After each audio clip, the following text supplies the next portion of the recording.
Bazı insanlar hızlı olmak ister, bazıları isim yapmak. Ayrton Senna ise bambaşka bir şey arıyordu. Direksiyonun başına geçtiğinde hızlanmıyordu, yaklaşıyordu. Korkuya, sınıra ve geri dönülmeyecek bir çizgiye. Yağmur yağdığında herkes yavaşlardı. O daha net görmeye başladığını söylerdi. Aynı o 93'teki Donington Park'ta startta 4'ten 5'e düştüğü yarışta daha ilk tur bitmeden birinciliğe çıkması gibi. Lap of the Gods. Çünkü Senna için hız rakipleri geçmek değildi. Hız insanın kendinden bir parçayı geride bırakmasıydı. Ve bazı yolculuklarda ne kadar ileri gidersen geri dönecek kimse kalmaz. Bu bir şampiyonun hikayesi değil. Bu hızın peşinde kaybolan bir adamın hikayesi. Hadi başlayalım.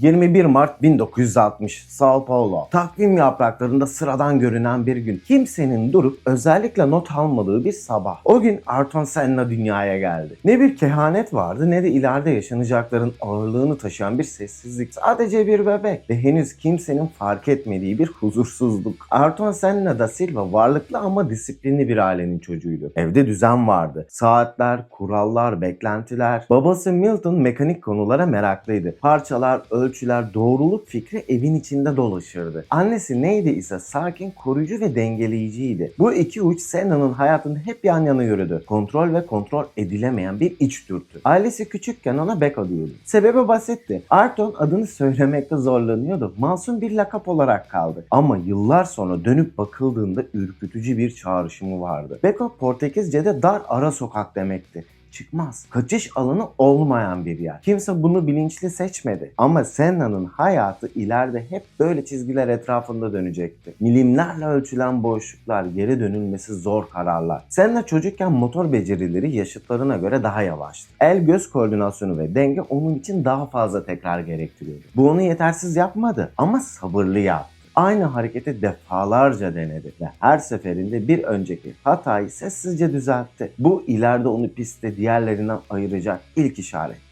4 yaşındayken direksiyon ve karting dünyasıyla tanıştı. Bu bir yarış değildi, bir temas anıydı. Babası Milton onun için küçük bir go-kart yaptı. Basit, düşük güçlü bir makinaydı. Ama Senna'nın hayatında bir dönüm noktası oldu. Resmi yarışlara çok daha sonra girecekti. Ama o kart onun hızla ilk ciddi temasını kurduğu yerdi. Diğer çocuklar için bu gürültülü bir oyuncaktı. Senna içinse dış dünyanın sustuğu ilk alandı. Direksiyonun başına geçtiğinde yüzündeki ifade değişiyordu. Bağırmıyordu, kasılmıyordu, sakinleşiyordu. Alan daralıyor, zaman yavaşlıyor, geriye sadece çizgi kalıyordu. Henüz kimse onu izlemiyordu ama o kendiyle baş başa kaldığında başka bir yerdeydi. 13 yaşında karting pistlerine adım attığında en güçlü motora da sahip değildi, en sağlam karta da sahip değildi. Ama pistte bir fark vardı. Diğerleri hız soruyordu, Senna doğruluk. Viraja ne kadar hızlı girdiğinden çok nereden girdiğiyle ilgileniyordu. Gazı ne kadar açtığından çok ne zaman açtığıyla. Bu bir kazanma hırsı değildi. Bir arayıştı. Senna ilk çıktığı yarışta kendinden çok daha büyük çocukların olduğu Interlagos pistinde birinci pozisyondan başladı. Ve yarışın çoğu kısmını birinci devam etti. Ancak maalesef yarışı bitiremedi. Bir rakibiyle çarpıştı. Kaybettiğinde ağlamıyordu. Bahane üretmiyordu. Sessizleşiyordu. Ve bir dahaki sefere biraz daha yaklaşmayı planlıyordu. Ailesi onun bu halini tam olarak adlandıramadı. Bu ne şımarıklıktı ne de hırstan doğan bir öfke. Bu kendine karşı duyulan ağır bir sorumluluktu. Senna için en büyük hata yavaş olmak değildi, yanlış olmak. Karting pistlerinde geçen yıllar Ayrton Senna için sadece bir hazırlık süreci değildi. Bu hızla ilk gerçekten temas ettiği dönemdi. Henüz profesyonel değildi. Henüz kameralar yoktu. Henüz beklentiler, kontratlar, manşetlerdi. Ama pistte bir şey değişmeye başlamıştı. Bazı sürücüler için hız daha çok bağırmak gibidir. Daha fazla gürültü, daha fazla saldırganlık. Senna içinse hız tam tersine sessizlikle geliyordu. Yağmur yağdığında bu daha net ortaya çıkıyordu. Islak zeminde çoğu sürücü geri çekilirdi. Görüş azalır, tutunma düşer, kontrol belirsizleşirdi. Senna ise o anlarda daha rahat hissettiğini söylüyordu. Çünkü yağmur pisti sadeleştiriyordu. Gereksiz her şeyi siliyor, geriye sadece çizgi, denge ve his bırakıyordu. Islak zeminde hata affı yoktu. Her şey daha netti ve Senna netlik arayan biriydi. Daha sonra 1993 yılı Donington Park'ta yağmur altında öyle bir tur atacaktı ki literatüre Lap of the Gods olarak geçecekti. Karting yıllarında onu izleyenler aynı şeyi fark etmeye başlamıştı. Bu çocuk pistte başkalarıyla yarışmıyordu. Sanki pistte bir diyalog kuruyordu. Direksiyon başındaki hali değişiyordu. Vücudu gevşiyor, hareketleri akıyordu. Zorla hızlanmıyordu.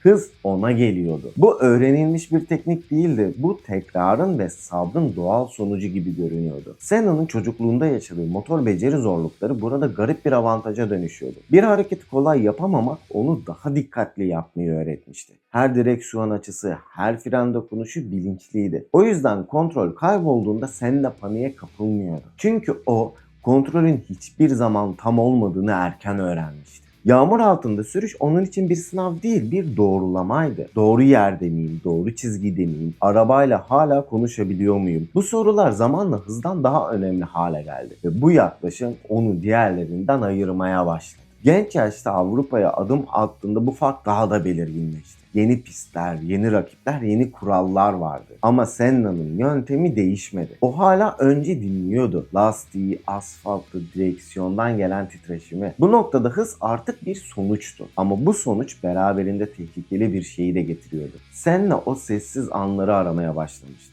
Direksiyonun başında her şeyin sustuğu, zamanın daraldığı o hali. Ve insan bir kez o noktaya ulaştığında aynı hissi tekrar bulmak ister. Biraz daha net, biraz daha yakın, biraz daha içeride. O hızın peşinde kaybolanlar videosunda anlattığım gibi. Kartlara koyuyorum, ona da bir bakın. Neyse, sohbetimize dönelim. Henüz bunun adı konmamıştı. Henüz kimse bunun nereye varacağını bilmiyordu. Ama bu hızla kurulan masum bir ilişki değildi. Bu hızın insanla konuşmaya başladığı andı. Ve hız her zaman iyi şeyler söylemez.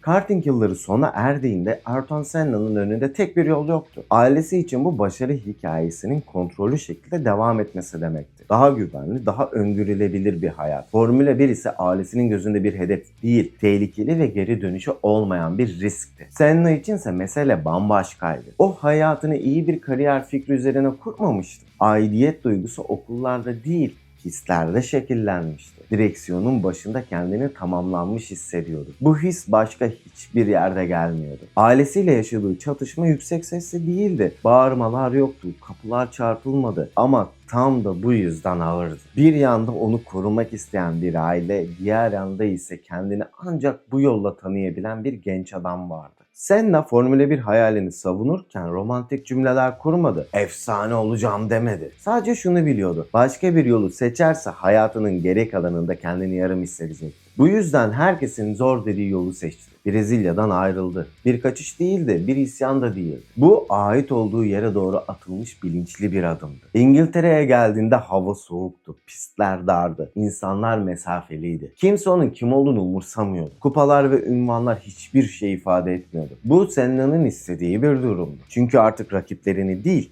kendini test ediyordu. Formula 4'da ilk dikkat çeken şey hız değildi, tutarlılıktı. Her tur aynı çizgi, aynı fren noktası, aynı gaz tepkisi. Bu şansa bırakılmış bir sürüş değildi. İngiltere'deki yıllar yalnız geçti. Ama pistteyken yalnızlık anlamını yitiriyordu. Direksiyonun başına geçtiğinde alan daralıyor, zaman sadeleşiyor, geriye sadece çizgi kalıyordu. Formula 4'da kısa sürede fark yarattı, kazandı. Ama bu bir hedef değil, bir geçişti. Formula 3'e geçtiğinde hikaye sertleşti. Politikalar devreye girdi. Takım kararları, arka plan anlaşmaları. Senna bu dünyaya ait olmadığını ilk kez burada hissetti.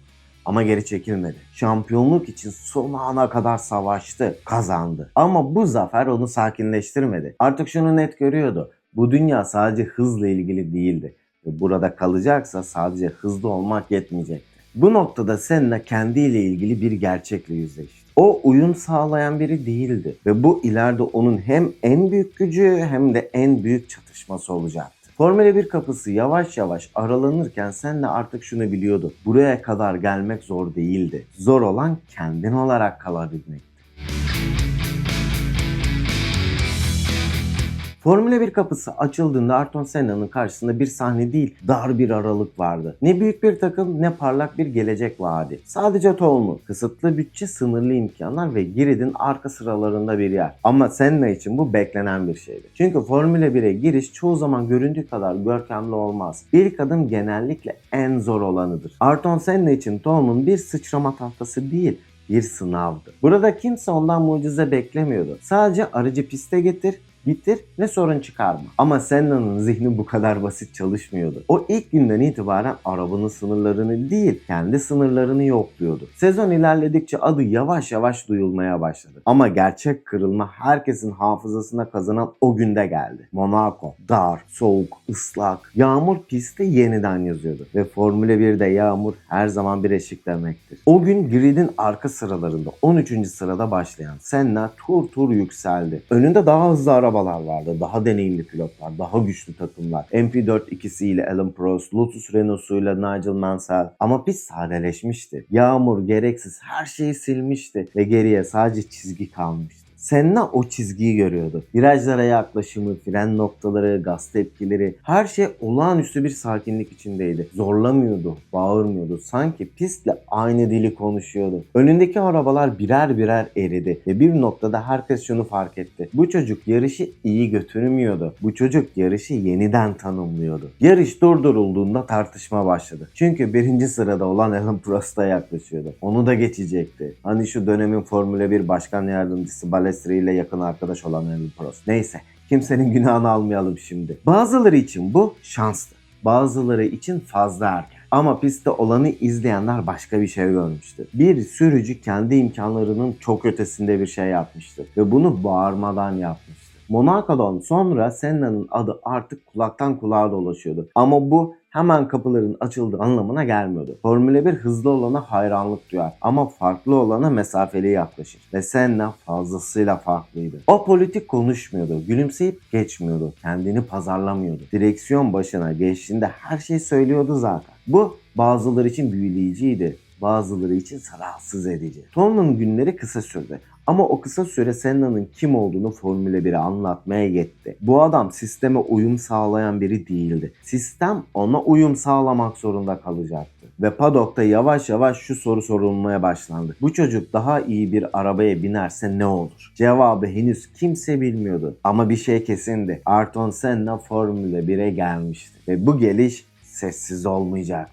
Hatta 84 yılında Nürburgring videosunda da anlattım, kartlara koyarım. GP-Strecken'in açılışına gerçekleştirilen Mercedes'in tek marka yarışı olan Şampiyonların yarışına davet edildi. Stewart ve Fangio'nun bakışları altında pistte kimler yoktu ki? Lauda, Hunt, Keke Rosberg, Reutemann, Moss, Phil Hill, Jack Brabham ve Senna. All Star bildiği. O yarışı Senna kazandı. Şimdi diğer pilotlar eğlendi demeyelim, umursamadı demeyelim. Bu insanlar yarışçılar. Öyle bırakmazlar kolay kolay. Dediği gibi ben ikinci ya da üçüncü olmak için yaratılmadım. Ben kazanmak için yaratıldım diyordu Senna zaten. Monaco'dan sonra Ayrton Senna'nın adı artık biliniyordu. Ama bilinmek kabul edilmek demek değildi. Formula 1 yeteneği hemen alkışlayan bir yer değildir. Önce tartar, sonra sınar ve en sonunda eğer gerekirse direnir. Senna tam da bu noktada duruyordu. Paddock'ta onun hakkında konuşuluyordu ama bu konuşmalar övgüden çok temkin içeriyordu. Evet, hızlı ama uyumlu mu? Takım oyunu oynar mı? Kontrol edilebilir mi? Bu soruların hiçbiri Senna'nın ilgisini çekmiyordu. O kendini anlatmak için konuşmayı değil, direksiyonu seçmişti. Toleman'daki günleri ilerledikçe çatlaklar görülmeye başladı. Takımın sınırları belliydi, araba sınırlıydı, imkanlar dardı. Ama Senna'nın beklentileri daralmıyordu. O her hafta sonu bir adım daha ileri gitmek istiyordu. Takım ise buraya kadar diyordu. Bu gerilim yüksek sesli değildi ama hissediliyordu. Toplantılarda, sessizliklerde, bakışlarda Senna sistemin ritmine uyum sağlayamıyordu. Sistem onun temposuna yetişemiyordu ve bu fark giderek açılıyordu. Dallas Grand Prix'si geldi. Duvara hafifçe dokundu ve yarış dışı kaldı. Pite döndüğünde öfkeyle bağırmadı. Bahane üretmedi. Sakin bir sesle şunu söyledi. Duvar biraz içeri kaymış. O meşhur moving wall hikayesi var ya, o işte bu. Takım önce bunu bir his olarak değerlendirdi. Basit bir acemi sürücü hatası ve bahanesi olarak gördü. Böyle anlarda herkes benzer şeyler söylerdi. Ama Senna ısrarcıydı. Ölçtüler, referans noktalarına baktılar ve gördükleri şey rahatsız ediciydi. Bariyer önceki kazalar yüzünden gerçekten de birkaç milimetre pistin içine doğru kaymıştı. Bu bir zafer anı değildi. Senna yarış dışıydı. Sessizlik oluştu. Çünkü burada konuşan şey mazeret değil, kans değil. Bir sürücünün milimetrik bir değişimi direksiyon başında hissedebilmesiydi. Bu olaydan sonra Senna'nın takımı bakışı değişmedi. Ama takımın Senna'ya bakışı değişti. Artık o sadece hızlı bir sürücü değildi. O arabayı kullanan değil, arabayı okuyan biriydi. Ve bu her takım için rahatlatıcı bir özellik değildir. Formula 1'de bazı sürücüler zamanla olgunlaşır. Bazıları ise bulundukları yeri küçük bulmaya başlar. Senna ikinci gruptaydı. Tolman onun için bir hedef değil, bir geçişti ve bu geçişin uzun sürmeyeceği belliydi. Henüz büyük takımlar resmi adımlar atmıyordu ama herkes aynı şeyi hissediyordu. Bu çocuk burada uzun süre kalmayacak. Çünkü Senna kendini korumaya çalışan bir sistem için fazla keskin, fazla net ve fazla talepkardı. Tolman günleri bittiğinde Ayrton Senna artık bir ihtimal değildi, bir işaretti. Formula 1 bunu kabul etmekte temkinliydi ama bazı kapılar artık kapalı kalamayacak kadar gıcırdıyordu ve o kapılardan biri Lotus'tu. Lotus bir zamanlar sporun en cesur takımıydı. Jim Clark dönemini hatırlayın. Ama 1980'lerin ortasında bu ihtişam geride kalmıştı. Takım hala saygı görüyordu ama artık korku salmıyordu. Senna için bu bir sorun değildi. O hazır bir taht istemiyordu. Kendi duracağı yeri kendisi yaratmak istiyordu. Lotus'a geldiğinde arabayı ilk kez kullandığı an bir tanışma değil, bir ölçümdü. Ne eksik, nereye kadar gidilebilir? Arabanın sınırlarının nerede başladığını anlamaya çalışıyordu. Turbo motorlar güçlüydü ama dengesizdi. Güç bir anda geliyordu. Tutunma ise her an kaybolabilecek kadar kırılgandı. Senna bu yüzden gazı tek hamlede açmıyordu. Viraj içinde gazı pompalayarak kullanıyordu. Küçük dokunuşlarla motoru dinleyerek, arabanın arka tarafını kontrol altında tutarak. Bu bir numara değildi. Bu belirsizliği yönetmenin bir yoluydu. Çünkü belirsizlik dikkat isterdi ve dikkat onun güçlü olduğu yerdi. Lotus'taki ilk yarışlar sert geçti. Bazılarına göre fazla talepkardı, bazılarına göre sabırsız. Ama Senna idare edelim fikrini hiçbir zaman benimsemedi. O her turda arabanın verdiğinden bir parça daha fazla istiyordu. Bu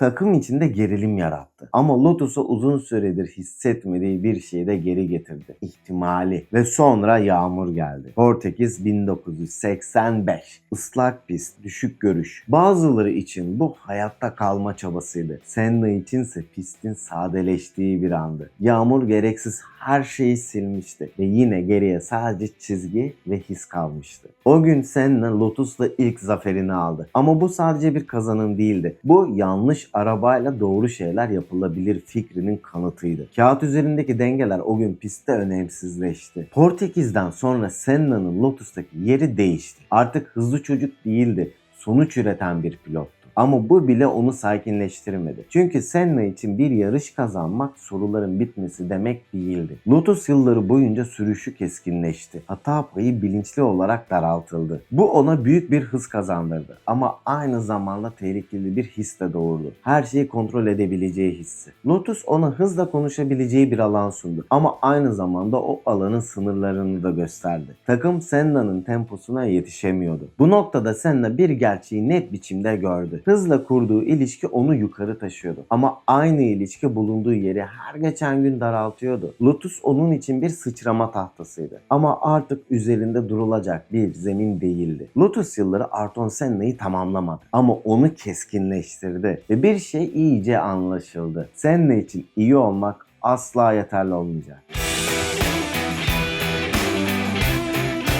Lotus'ta geçen zaman uzadıkça alan daralmaya başladı. İlk başta bu daralma sonuçlarla örtülüyordu. Hız vardı, podyumlar vardı. Bir de o ilk zaferin bıraktığı sessiz tatmin. Ama Senna için tatmin uzun süre barınabilen bir duygu değildi. Çünkü o elde edilenle değil, ulaşılamayanla yaşayan biriydi. Lotus artık onun sınırlarını zorlayabildiği bir yer olmaktan çıkıyordu. Araba hala hızlıydı ama tutarsızdı. Bir hafta sonra zirveye yaklaşan performans bir sonraki yarışta aynı çizgiyi bile tutturamıyordu. Bu belirsizlik başkaları için kabul edilebilirdi. Senna için değil. O şansa gelen hızla hiçbir zaman barışmadı. Takım içindeki konuşmalar giderek teknik olmaktan çıktı. Artık mesele ayarlar ya da motor gücü değildi. Mesele yaklaşım farklıydı. Lotus riskleri dağıtmak istiyordu. Senna ise riskleri yoğunlaştırmak. Her şeyi hepsini tek bir çizgide toplamaya çalışıyordu. Lotus Senna'yı taşıyordu ama aynı zamanda onun ağırlığını da hissediyordu. Her geri bildirim daha fazla çalışma demekti. Her detay daha fazla kaynak demekti. Ve Lotus'un kaynakları sınırlıydı. Senna ise bunu kişisel algılamıyordu. O Lotus'u suçlamıyordu ama beklemiyordu da. Çünkü hızla kurduğu ilişki onu sabit tutmuyordu. Her doğru tur bir sonrakini zorunlu kılıyordu. Her milimetre bir diğerini çağırıyordu. Pistteki yalnızlığı artıyordu. Takım arkadaşlarıyla arasında görünmez bir mesafe oluşmuştu. Bu bir çatışma değildi, bir kopuş da değildi. Bu aynı yönde yürüyen ama farklı hızlarda ilerleyen iki tarafın hikayesiydi. Lotus'ta kalmak artık Senna için güvenli bir tercih olabilirdi. Ama güven hiçbir zaman onun ana motivasyonu olmadı. O kendini daralan alanlarda tanıdı ve Lotus artık onun için öyle değildi.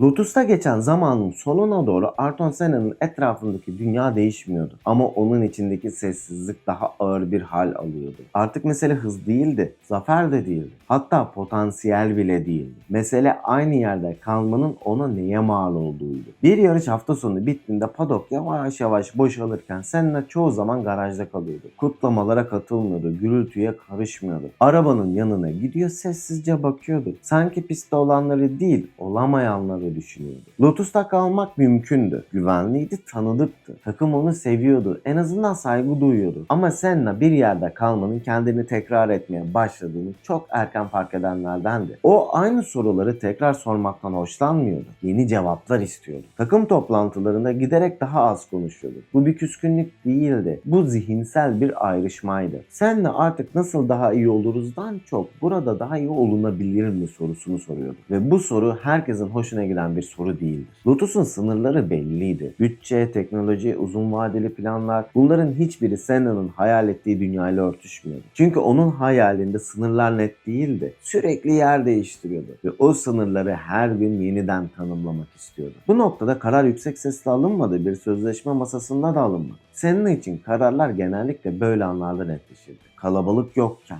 ses yokken, sadece kendi iç sesi varken, burada kalırsam daha iyi olmayacağım. Bu başkalarını küçümseyen bir düşünce değildi. Bu kendine karşı dürüst olmanın doğal sonucuydu. Lotus onu Formula 1'de ayakta durmayı öğretmişti. Ama Senna artık ayakta durmak istemiyordu, ilerlemek istiyordu. Ve ilerlemek çoğu zaman bir şeyi geride bırakmayı gerektirir.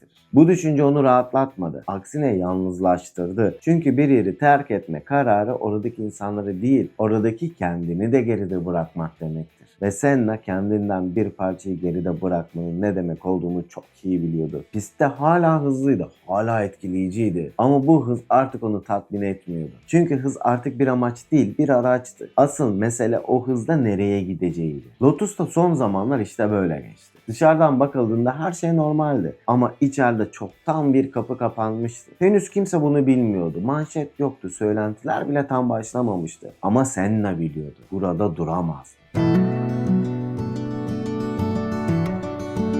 Lotus'tan ayrılış bir imza anı değildi. Ne büyük bir basın toplantısı vardı ne de alkışlarla dolu bir veda. Ayrton Senna için bu tür anlar hiçbir zaman önemli olmadı. O hayatındaki en büyük kararları kalabalıkların önünde değil, sessizliğin içinde aldı. Lotus garajı bir süre daha aynı kaldı. Aynı araçlar, aynı ekipmanlar, aynı kokular. Ama Senna için orası artık aynı yer değildi. Çünkü bir yer ancak sana yeni sorular sorduruyorsa yaşanabilir kalır. Lotus artık cevap vermiyordu. Ayrılık kararı kimseyi şaşırtmadı. Bu iki tarafın da kötü olduğu bir hikaye değildi. Lotus elinden geleni yapmıştı. Senna da. Ama bazen iki doğru aynı yerde duramaz. Senna için Lotus yılları bir öğrenme süreciydi. Hızla konuşmayı burada öğrendi. Yağmurda sakin kalmayı, arabayla diyalog kurmayı, milimlerin önemini ama en önemlisi bir sınırı fark etmeyi. Lotus ona nereye kadar gidebileceğini gösterdi. Ve bu bazen bir takımdan alabileceğin en değerli şeydi. Lotus yılları bittiğinde Senna artık bir umut değildi. Bir soruydu. Ve o soru çok yakında çok daha büyük bir sahnede yüksek sesle sorulacaktı. Bu hikayenin ilk kısmıydı. Bir adamın hızla tanışmasının, hızla konuşmasının ve sonunda hızın sığmadığı yerlerden ayrılmasının hikayesi. Ve işte dostlar, şimdilik duruyoruz. Senna benim için olduğu kadar sizin için de çok önemli biliyorum. O yüzden 20 dakikalık bir hikaye sığdırmak istemiyorum. Part 2'de Ayrton Senna'nın neden sadece çok hızlı değil, neden başka türlü olduğunu da konuşacağız. Efsanelerin yazıldığı o McLaren yılları, o MP44 yılları ve maalesef Williams dönemi. Eğer siz de hikayelere sadece sonuçlardan değil, insanın verdiği kararlardan bakıyorsanız videoyu beğenmeyi ve bir yorum bırakmayı unutmayın. Bu gerçekten çok ama çok yardımcı oluyor. Kanala abone değilseniz kulübe katılın. Çünkü burada sadece kazananları değil, onların neden duramadıklarını da anlatıyoruz. Kendinize iyi bakın. Görüşürüz.